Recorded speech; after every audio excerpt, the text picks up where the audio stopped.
Hey folks, Bob here. You might be thinking, uh-oh, how unfortunate. Uh-oh, how unfortunate. I'm gonna do a sneaky thing and throw a new contender in the ring.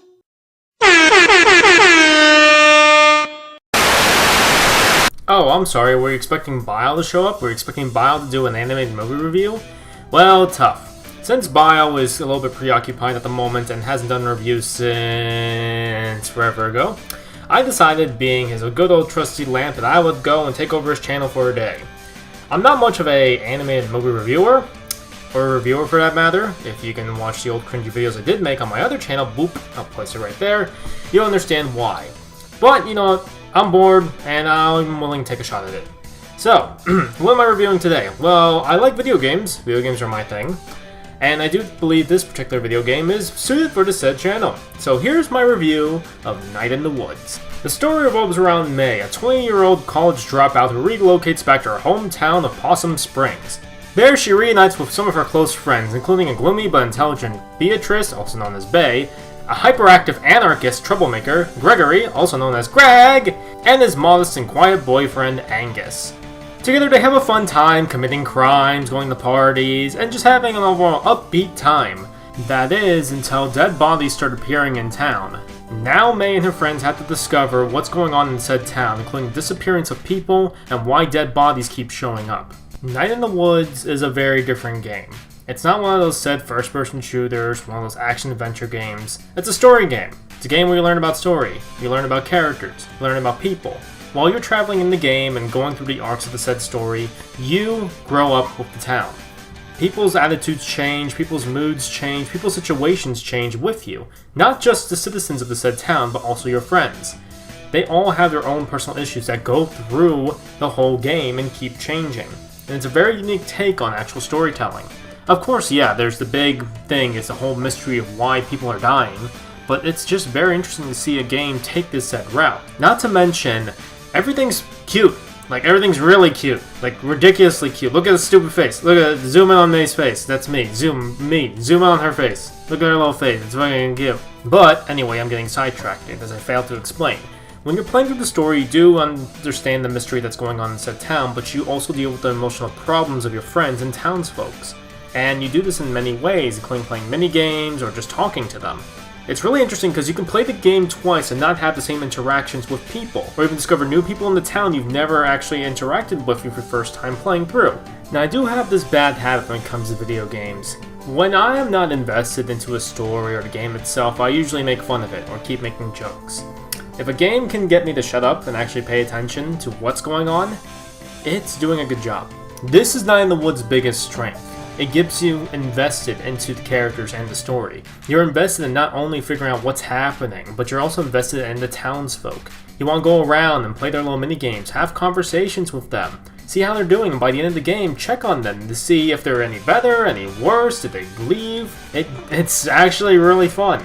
This is especially with your friends. Greg and Bay have very interesting story arcs, involving emotions, their past with May, etc.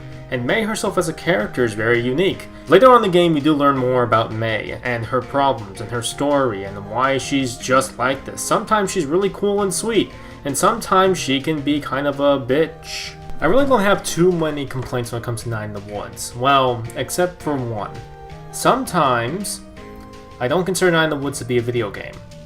Now, there's a lot of games nowadays that are trying to pass themselves as video games by telling a story. But the reality is, in my eyes, they're not video games. Now you're wondering what the heck am I talking about. Games like Journey, games like Gone Home, they do this well. They tell a narrative story while presenting good said gameplay. Except they do it in probably an hour. Just short, simple, and sweet.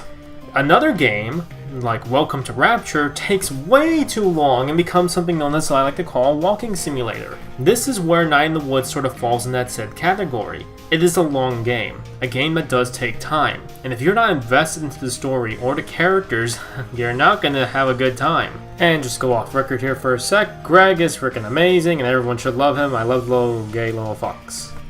Sure, it has some mini games here and there, and even then it actually has a little arcade game that you can play inside the game itself, Inception joke here, but sometimes it's just not a video game. Sometimes you are just walking back and forth, and granted I am invested in the characters, but I need something to do. If you want to make a video game and tell a story, you need stuff to do in it. You can't just tell a story and just expect us to walk through it. But nevertheless, Night in the Woods does this well. It gets you invested, it gets you to want to keep going, it gets you to keep finding out about the mystery of what's happening to the townsfolk. It gets you to keep playing. That is what Night in the Woods does so well. In 2017, if I had to choose my favorite game of that year, it was a strong decision between Night in the Woods and the new release Resident Evil 7. I had to choose Resident Evil 7 because, while Night in the Woods did have a much compelling story, Resident Evil 7 was an actual video game. But that doesn't dock it for being a great game. Night in the Woods is a very good game. From its characters, to its animation, to its art styles, to its story, it's a fun game. If you want a great story with great characters and funny little creatures, then look no further than Night in the Woods. I do highly recommend you all check it out.